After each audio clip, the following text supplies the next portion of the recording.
I will invite you to applaud, however, at this moment as we welcome the candidates.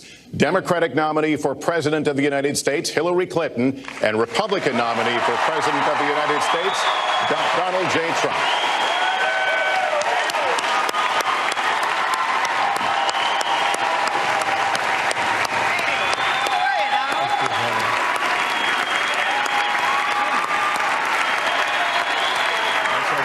Good luck to you. Mr. Trump, good luck to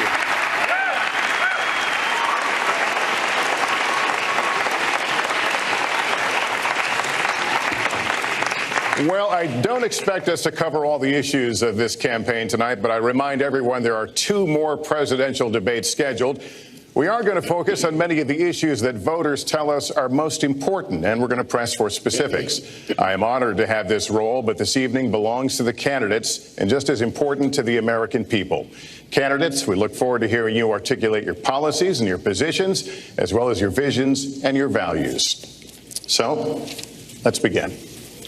We're calling this opening segment Achieving Prosperity, and central to that is jobs. There are 2 economic realities in America today. There's been a record 6 straight years of job growth, and new census numbers show incomes have increased at a record rate after years of stagnation.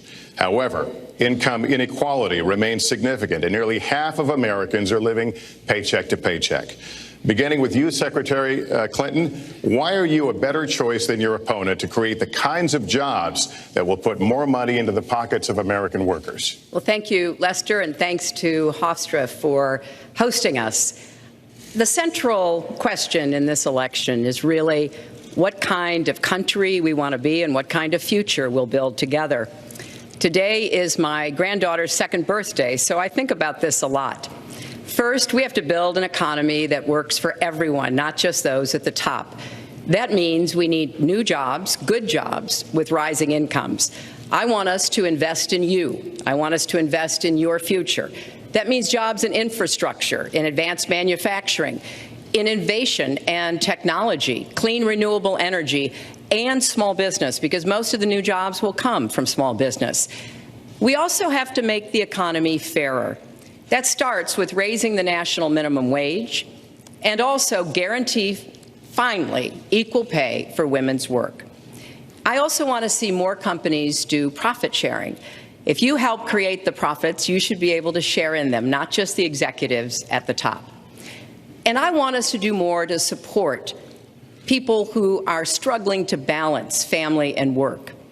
I've heard from so many of you about the difficult choices you face and the stresses that you're under. So let's have paid family leave, earned sick days. Let's be sure we have affordable child care and debt-free college. How are we going to do it? We're going to do it by having the wealthy pay their fair share and close the corporate loopholes. Finally, we tonight are on the stage together, Donald Trump and I. Donald, it's good to be with you. We're going to have a debate where we are talking about the important issues facing our country. You have to judge us. Who can shoulder the immense, awesome responsibilities of the presidency? Who can put into action the plans that will make your life better? I hope that I will be able to earn your vote on November 8th. Secretary Clinton, thank you. Mr. Trump, the same question to you. It's about putting more money into the pockets of American workers. You have up to 2 minutes. Thank you, Lester. Our jobs are fleeing the country. They're going to Mexico. They're going to many other countries. You look at what China is doing to our country in terms of making our product. They're devaluing their currency, and there's nobody in our government to fight them. And we have a very good fight, and we have a winning fight, because they're using our country as a piggy bank to rebuild China, and many other countries are doing the same thing. So we're losing our good jobs, so many of them. When you look at what's happening in Mexico, a friend of mine who builds plants said it's the 8th wonder of the world. They're building some of the biggest plants anywhere in the world, some of the most sophisticated, some of the best plants. With the United States, as he said, not so much. So Ford is leaving. You see that, their small car division leaving. Thousands of jobs, leaving Michigan, leaving Ohio. They're all leaving, and we can't allow it to happen anymore. As far as child care is concerned and so many other things, I think Hillary and I agree on that. We probably disagree a little bit as to numbers and amounts and what we're going to do, but perhaps we'll be talking about that later. But we have to stop our jobs from being stolen from us. We have to stop our companies from leaving the United States, and with it, firing all of their people. All you have to do is take a look at Carrier Air Conditioning in Indianapolis. They fired 1,400 people. They're going to Mexico. So many, hundreds and hundreds of companies are doing this. We cannot let it happen. Under my plan, I'll be reducing taxes tremendously, from 35% to 15% for companies, small and big businesses. That's going to be a job creator like we haven't seen since Ronald Reagan.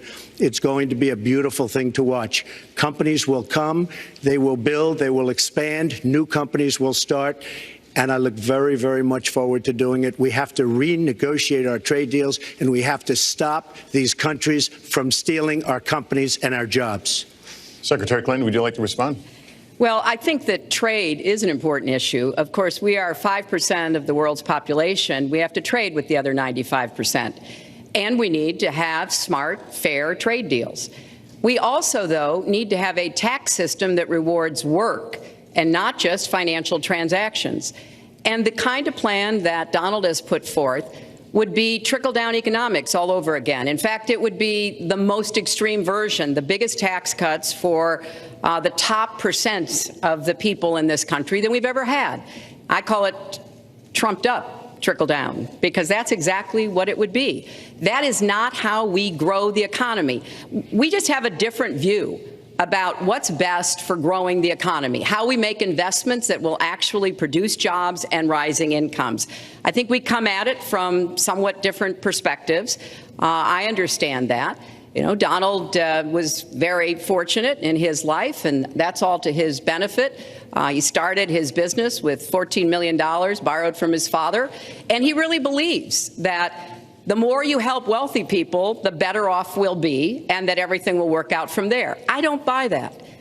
I have a different experience. My father was a small businessman. He worked really hard. He printed drapery fabrics on long tables where he pulled out those fabrics and he went down with a silk screen and dumped the paint in and took the squeegee and kept going.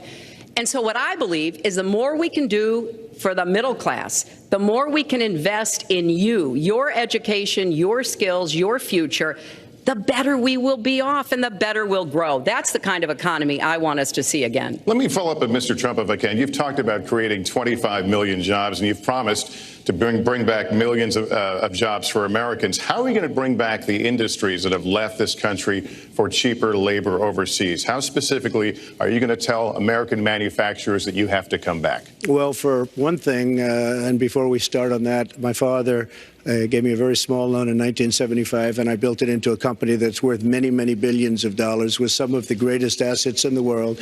And I say that only because that's the kind of thinking that our country needs. Our country's in deep trouble.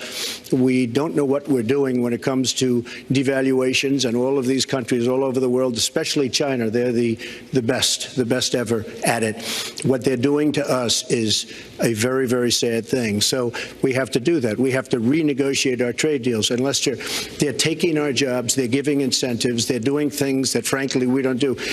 Let me give you the example of Mexico. They have a VAT tax. We're in a different system. When we sell into Mexico, there's a tax. When they sell in automatic, 16% approximately. When they sell into us, there's no tax. It's a defective agreement. It's been defective for a long time, many years, but the politicians haven't done anything about it. Now, in all fairness to Secretary Clinton, yes, is that okay? Good. I want you to be very happy. It's very important to me. But in all fairness to Secretary Clinton, when she started talking about this, it was really very recently. She's been doing this for 30 years. And why hasn't she made the agreements better? the NAFTA agreement is defective just because of the tax and many other reasons, but just because of the fact. Let me interrupt just a moment. Secretary Clinton and others, politicians, should have been doing this for years, not right now because of the fact that we've created a movement. They should have been doing this for years. What's happened to our jobs and our country and our economy generally is, look, we owe $20 trillion. We cannot do it any longer, Lester. Back to the question, though, how do you specifically bring back jobs? American manufacturers, how do you make them bring the jobs back? Well, the first thing you do is don't let the jobs leave. The companies are leaving. I could name, there are thousands of them. They're leaving, and they're leaving in bigger numbers than ever. And what you do is you say, fine, you want to go to Mexico or some other country, good luck. We wish you a lot of luck. But if you think you're going to make your air conditioners or your cars or your cookies or whatever you make and bring them into our country without a tax, you're wrong. And once you say you're going to have to tax them coming in, and our politicians never do this because they have special interests, and the special interests want those companies to leave because in many cases they own the companies.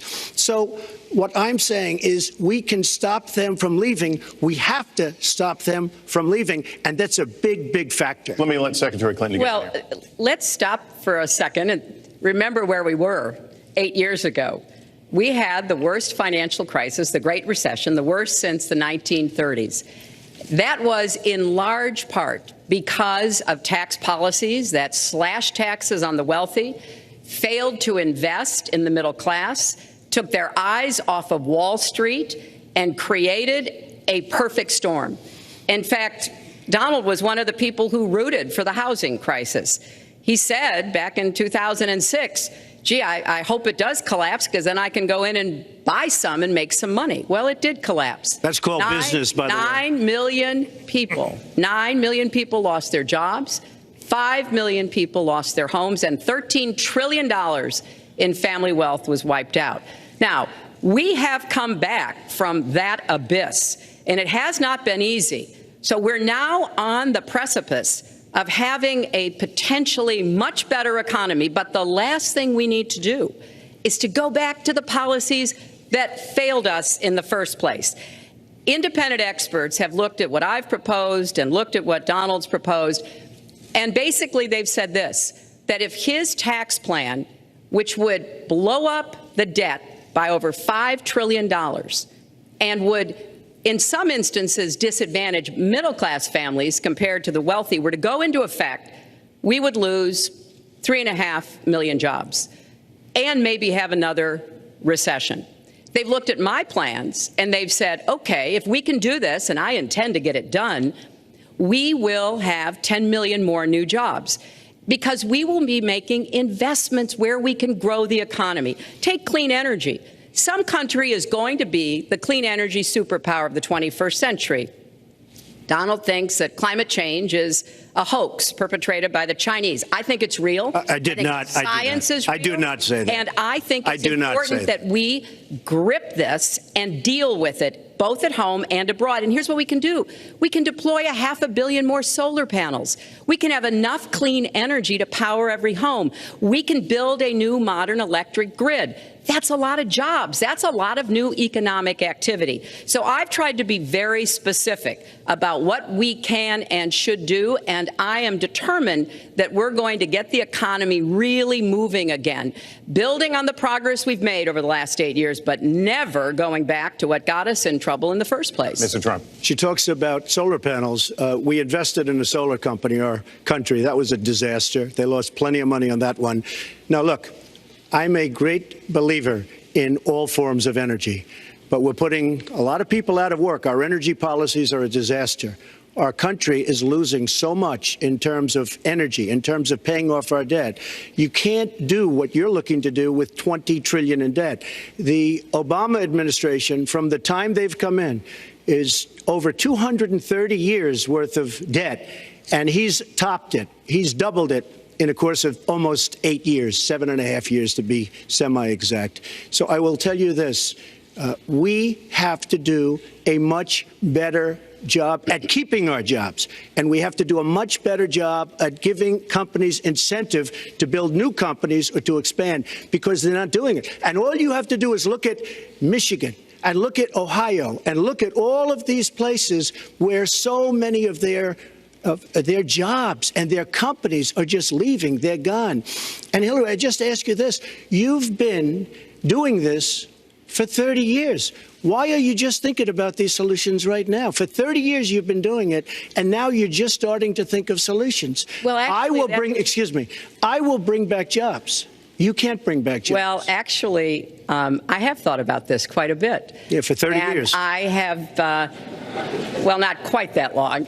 I think my husband did a pretty good job in the 1990s. I think a lot about what worked and how we can make it work again. Well, he approved 3 million NAFTA. new jobs, He approved a balanced budget, which is the single worst trade deal ever approved in this country. Incomes went up for everybody. Manufacturing jobs went up also in the 1990s, if we're actually going to look at the facts. When I was in the Senate, I had a number of trade deals that came before me, and I held them all to the same test. Will they create jobs in America? Will they raise incomes in America? And are they good for our national security? Some of them I voted for. The biggest one, a multinational one known as CAFTA, I voted against. And because I hold the same standards as I look at all of these trade deals. But let's not assume that trade is the only challenge we have in the economy. I think it is a part of it, and I've said what I'm going to do. I'm going to have a special prosecutor. We're going to enforce the trade deals we have, and we're going to hold people accountable. When I was Secretary of State, we actually increased American exports globally 30%. We increased them to China 50%. So I know how to really work to get new jobs and to get exports that help to create more new jobs. Well, you haven't done it in 30 years or 26 years. Well, any number you I've want to been do. a senator, You Donald, haven't done it. And you haven't I done have it. been a And Secretary of State, and I have Your done husband signed a lot. NAFTA, which was one of the worst things that ever happened Well, to the that's your manufacturing opinion. industry. That is your You go to opinion. New England, you go to Ohio, Pennsylvania, you go anywhere you want, Secretary Clinton, and you will see devastation where manufacturing is down 30, 40, sometimes 50%. NAFTA is the worst trade deal maybe ever signed anywhere, but certainly ever signed in this country. And now you want to approve Trans-Pacific Partnership. You were totally in favor of it. Then you heard what I was saying, how bad it is, and you said, I can't win that debate. But you know that if you did win, you would approve that, and that will be almost as bad as NAFTA. Nothing will ever top NAFTA. That is just not accurate. I was against it once it was finally negotiated and the terms were laid out. I wrote about that in... You called it the gold standard. Well, I hope... You called it the gold standard of trade deals. You said it's the finest deal you've ever seen. No. And then you heard what I said about it, and all of a sudden you were against it. Well, Donald, I know you live in your own reality, but that is not the facts. The facts are, I did say I hoped it would be a good deal, but when it was negotiated, which I was not responsible for, I concluded it wasn't. I wrote about that. So is it President Obama's fault? Is it President Obama's fault? Even announced. Look, there Secretary, are is it President Obama's fault? There are because he's pushing it. There are different views about what's good for our country, our economy, and our leadership in the world. And I think it's important to look at what we need to do to get the economy going again. That's why I said new jobs with rising incomes, investments, not in more tax cuts that would add $5 trillion to the debt. But you have no plan. Oh, I do. Secretary, in fact, you I have no plan. A book about it. It's called Stronger Together. You can pick it up tomorrow. That's about all you... Folks, at the bookstore or at an airport near you. We're going to move to... But it's because I see this. We need to have strong growth, fair growth, sustained growth. We also have to look at how we help families balance the responsibilities at home and the responsibilities at business. So we have a very robust set of plans, and people who have looked at both of our plans have concluded that mine would create 10 million jobs and yours would lose us 3.5 million jobs and explode You are going to approve one of the biggest tax cuts in history. You are going to approve one of the biggest tax increases in history. You are going to drive business out. Your regulations are a disaster, and you're going to increase regulations all over the place. And by the way, my tax cut is the biggest since Ronald Reagan. I'm very proud of it. It will create tremendous numbers of new jobs. But regulations, you are going to regulate these businesses out of existence. When I go around, Lester, I tell you this, I've been all over. And when I go around, despite the tax cut, the things that business and people like the most is the fact that I'm cutting regulation. You have regulations on top of regulations, and new companies cannot form, and old companies are going out of business, and you want to increase the regulations and make them even worse. I'm going to cut regulations, but I'm going to cut taxes big league, and you're going to raise taxes big league. End of story. Let me get you to pause right there, because we're going to move into the next segment. We're going to talk taxes. That can't be left to stand. Please, take 30 seconds, and then we're going to go on. I kind of assumed that there would be a lot of these charges and claims. And so we have taken the homepage of my website, HillaryClinton.com, and we've turned it into a fact checker. So if you want to see in real time what the facts are, please go and take a look. And take a look at mine also, and you'll see. Add a penny to the debt. And your plans would add $5 trillion to the debt. What I have proposed would cut regulations and streamline them for small businesses. What I have proposed would be paid for by raising taxes on the wealthy, because they have made all the gains in the economy. And I think it's time that the wealthy and corporations paid their fair share to support this country. Well, you just opened the next segment. Well, look, could I just finish? I think I should. I'm going to give you a chance right here. And you take a look at her website. She's going to raise taxes $1.3 trillion. Mr. Trump, and look at her website.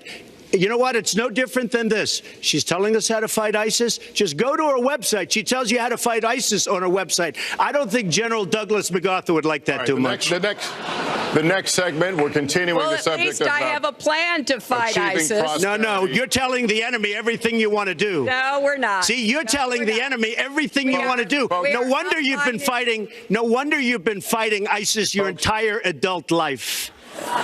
Folks, go to the fact checkers. Get to work. You are unpacking a lot here, and we're still on the issue of achieving prosperity. And I want to talk about taxes. The fundamental difference between the two of you concerns the wealthy. Secretary Clinton, you're calling for a tax increase in the wealthiest Americans. I'd like you to further defend that. And Mr. Trump, you're calling for tax cuts for the wealthy. I'd like you to defend that. And this next 2-minute answer goes to you, Mr. Trump. Well, I'm really calling for major jobs, because the wealthy are going to create tremendous jobs. They're going to expand their companies. They're going to do a tremendous job. I'm getting rid of the carried interest provision. And if you really look, it's not a tax. It's really not a great thing for the wealthy. It's a great thing for the middle class. It's a great thing for companies to expand. And when these people are going to put billions and billions of dollars into companies, and when they're going to bring $2.5 trillion back from overseas, where they can't bring the money back because politicians like Secretary Clinton won't allow them to bring the money back because the taxes are so onerous and the bureaucratic red tape. So what is so bad? So what they're doing is they're leaving our country, and they're, believe it or not, leaving because taxes are too high and because some of them have lots of money outside of our country. And instead of bringing it back and putting the money to work because they can't work out a deal to, and everybody agrees it should be brought back, instead of that, they're leaving our country to get their money because they can't bring their money back into our country because of bureaucratic red tape, because they can't get together, because we have a president that can't sit them around a table and get them to approve something. And here's the thing. Republicans and Democrats agree that this should be done. $2.5 trillion. I happen to think it's double that. It's probably $5 trillion that we can't bring into our country, Lester. And with a little leadership, you'd get it in here very quickly, and it could be put to use on the inner cities and lots of other things, and it would be beautiful. But we have no leadership. And honestly, that starts with Secretary Clinton. All right, you have 2 minutes on the same question to defend tax increases on the wealthiest Americans, Secretary Clinton. I have a feeling that by the end of this evening, I'm going to be blamed for everything that's ever happened. Why not? Why not? Yeah, why not? Just join the debate by saying more crazy things. Now, let me say, there's nothing crazy about not letting our companies bring their money back into their country. This is Secretary Clinton's 2 minutes, please. Yeah, well, let's start the clock again, Lester. We've looked at your tax proposals. I don't see changes in the corporate tax rates or the kinds of proposals you're referring to that would cause the repatriation, bringing back of money that's stranded overseas. I happen to Then you didn't support read that. it. I happen to support that in a way that will actually work to our benefit. But when I look at what you have proposed, you have what is called now the Trump loophole, because it would so advantage you and the business you do. You've proposed an approach that has a $4 billion tax benefit for your family. And when you look at what you are proposing, it is, as I said, trumped up trickle down. Trickle down did not work. It got us into the mess we were in 2008 and 9.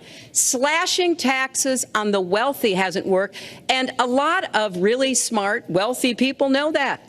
And they are saying, hey, we need to do more to make the contributions we should be making to rebuild the middle class. I don't think top-down works in America.